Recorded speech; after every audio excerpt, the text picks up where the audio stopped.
Hey everyone, so we got something new here from HANSSHOW, and I gotta say it's just okay.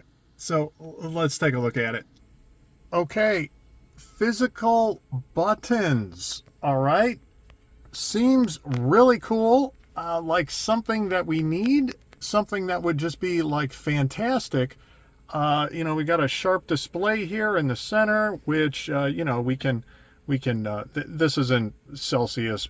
You can choose which one you get. They happen to send me one that's Celsius, and I don't think you can change it once you buy it. So choose wisely.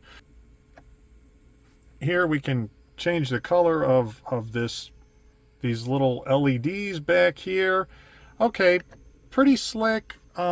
However, do we need all of these? We'll go through that. I'll show you what the deal is with them all, what they all do. Some of them are straightforward, others are not.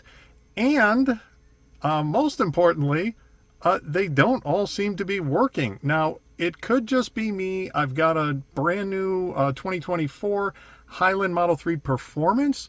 And the performance, they've made some changes on it, and it's causing some things to not work as some of the normal Highlands, but I don't entirely know if that's the case here. So we're going to get right into the review. Then we're going to do an unboxing and then do the install. So you could see right away if you're going to want this thing or not. All the links below, and don't forget the discount code TeslaMark. Try it out, works in all the best places. Let's take a look at some of the functionality here. So if you push on this button here, you can see that we've got the temperature of the AC, which it's on AC right now because it is like 91 degrees outside.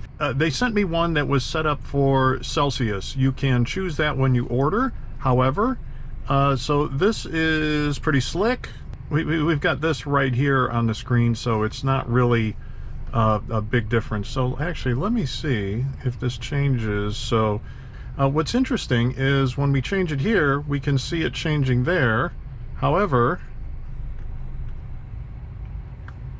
going this way does not change it here. That's kind of interesting, and it's a little bit, you'll end up with a bit of a discrepancy there. But that's pretty neat, and this display is it's very sharp. I'm not sure how well it's going to show up on that camera in here, but yeah, that's really sharp. Okay, let's move on then. Now, something that is very cool and surprised me is that it has a seat massager. Okay, a seat massager. This one here. It's got a picture of a seat with a little bacon on top of it. So, okay, let's push up on it, and I can feel the lumbar pulsing, and it's pretty cool. I've been in, I can't remember which car I've been in, a really nice car that had like a real seat massager built into it, and it did a lot more than this. But this is something, because if your lower back is getting tired, you're in a car for a very long period of time, this will help because you end up with those pressure points. I'm going to see if I can capture this on video. It's not quick, but it's not super slow either. It honestly, it's surprising me that it can pump this lumbar bladder like up and down so quickly. So it's like pulse, pulse, pulse, pulse, pulse, pulse. It's that quick. Let me see if I can capture this on video in any way.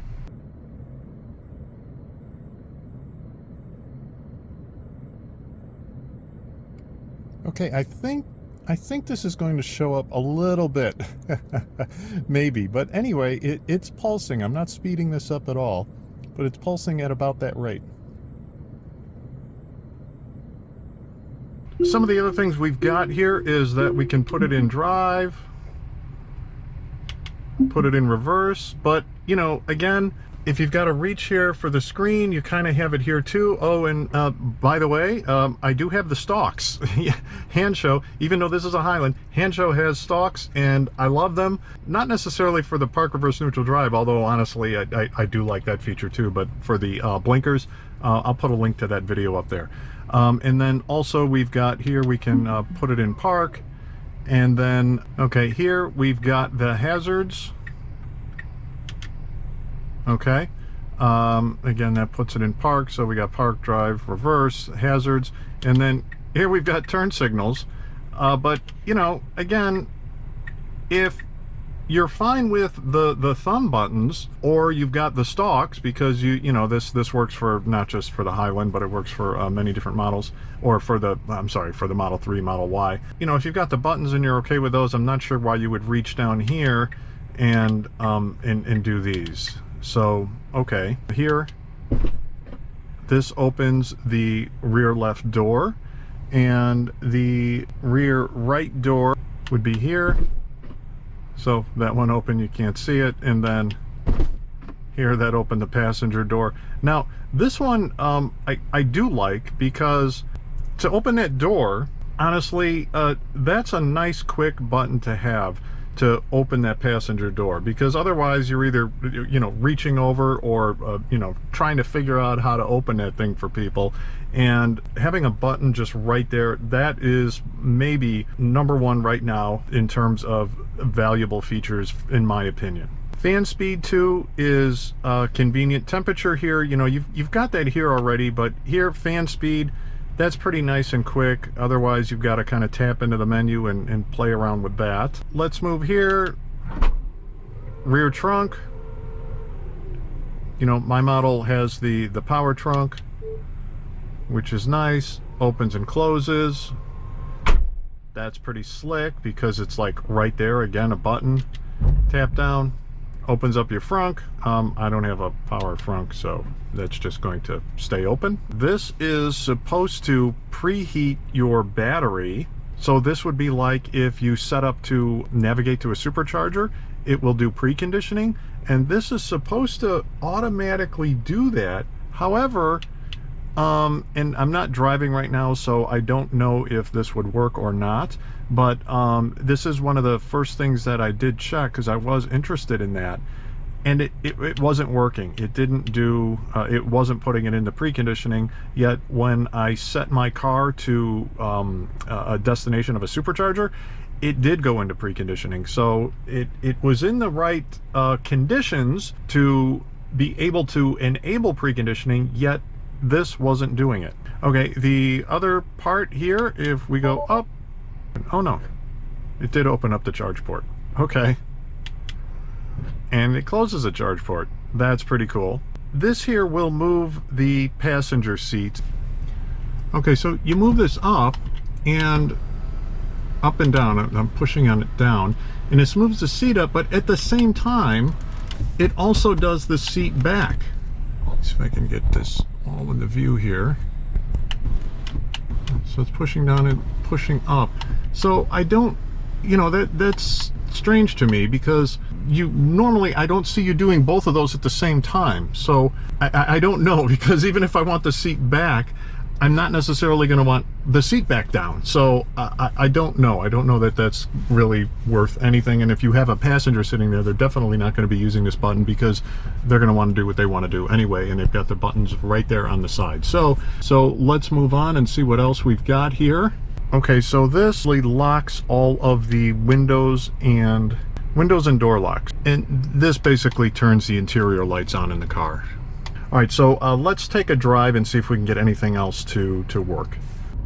Okay, so this will actually turn on autopilot. I don't have that set up in this car, but this will turn on autopilot there, that steering wheel mark, if you go up on that button.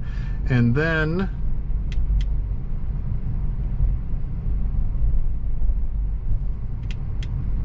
yeah, I don't know, this isn't putting it in the sport mode, maybe because I have a performance Model 3. I don't know. Okay, so there you have it. There's just, you know, there's a couple of things, couple of buttons here that I really like. The driver or passenger side door opening, that's fantastic. Changed my tune a little bit on the seat. Thought about that a little bit more, moving the passenger seat up and down. You know, if it's going to be used just to let somebody in the back and give them some more room back there, yeah, that's good. That's a nice feature, because when you get in the back, from back there, you can't really move that. Oh, actually, maybe you can with the rear screen on the Highland. To rethink that one. But if you're in just the driver and you don't have anybody in the passenger seat, it is difficult to move that seat up. You've got to really stretch across. Other than that, there's a few other buttons here that you know, might work out for you. You might think differently than I do. So you might find more value in some of these buttons than I do, but you know, that's how it is. Everybody's opinion is different. So like all mods, it's up to you. And like all of my reviews, I hope it helped you though decide whether or not you want this product. If you did like the video, please like and subscribe to my channel. It really helps me out. Thanks everyone. And yeah, next we've got the unboxing and the install. Again, install is really simple. All right, let's see what we got in the box.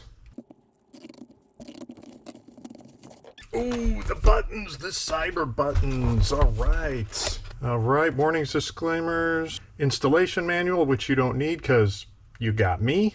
Okay, I want to look at the buttons first here. Let's check these out. Ooh, okay. Ooh, looks sharp, nice and clean.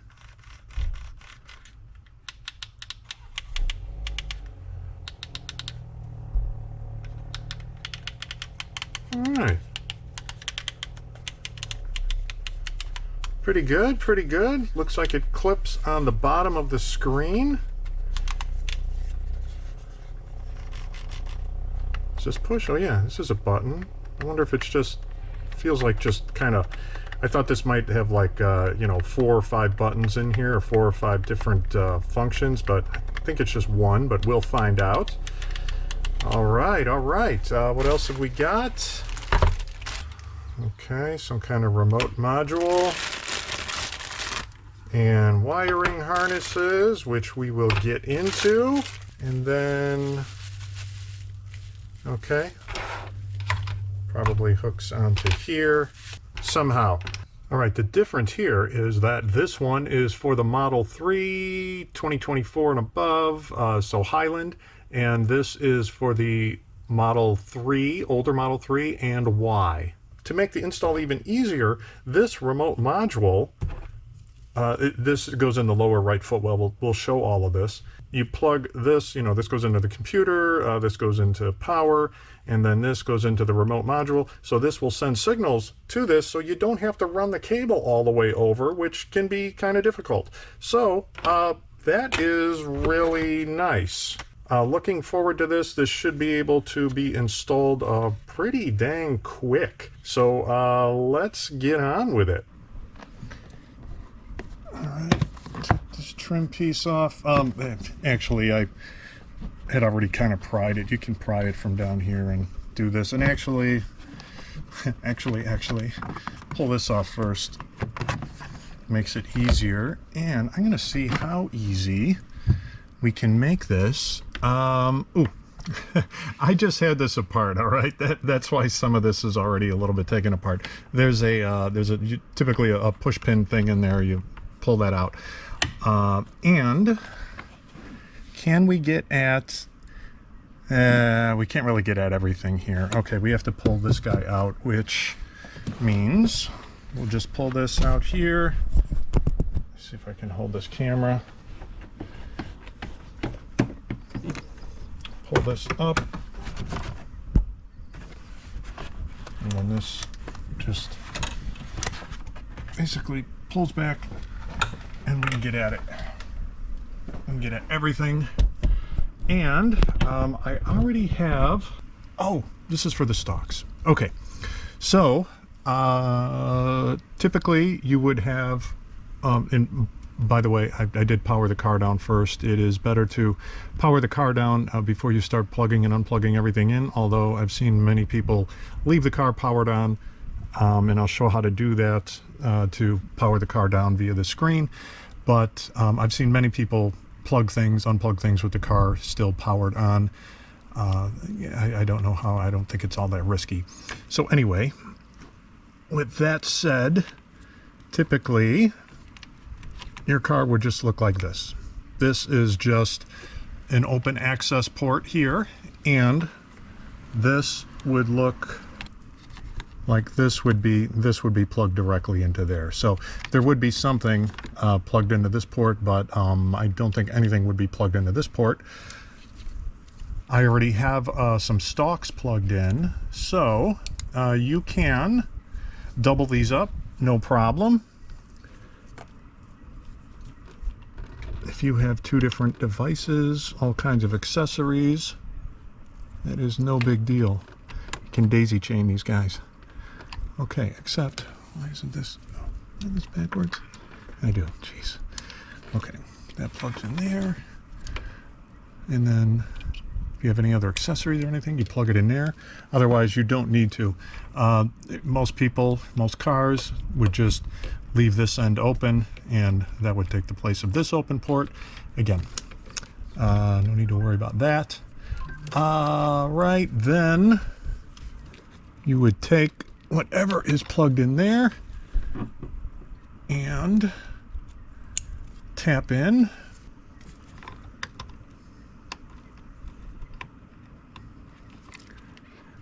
Okay, now I've got way more stuff than normal. Oh, geez, almost forgot. Okay, we plug in the remote module. Boy, that is a tiny little connector. And I think it goes in this way. Yes. Okay, and if you look, I don't know if that's going to show up. If you look inside there, there's a little red LED that's on. Okay, and then this stuff can literally, wherever there is room, this stuff can sit. It's really not a big deal. Okay, you don't want that to be out there, but it's not a big deal. So let's start putting this panel back on and see where everything lies. These two, you're going to want to line up with openings back there. All right, see that slot up there, and there's a slot down there? That's where those go into, so just kind of watch when you're putting that in.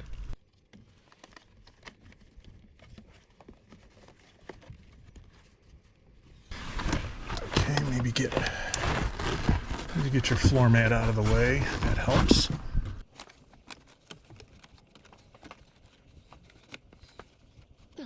Literally everything just kind of tucks in there.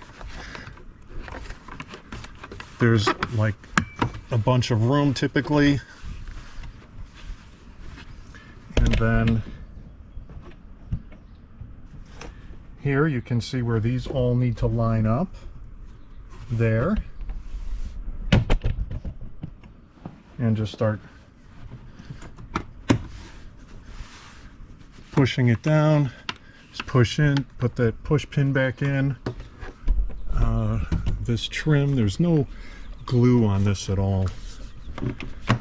Just kind of get it. Let me start back here. It's a little easier.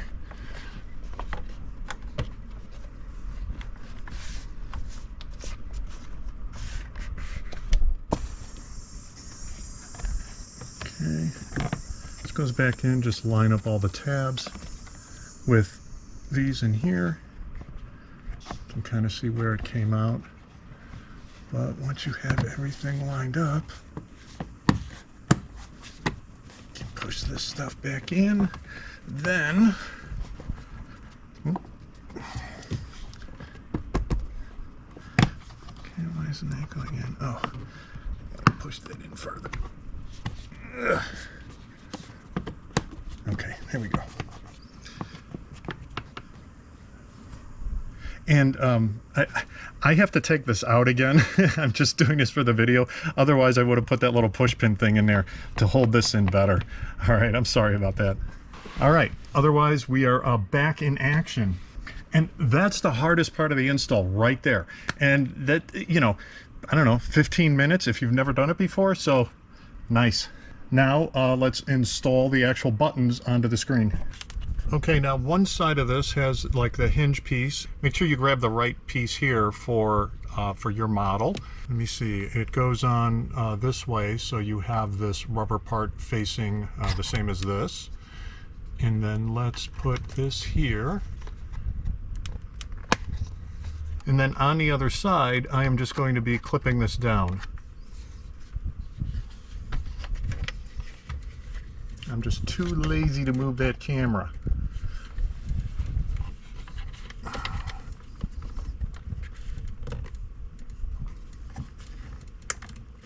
Okay, that clipped into place real easy. Okay, so let's plug this in, see what happens.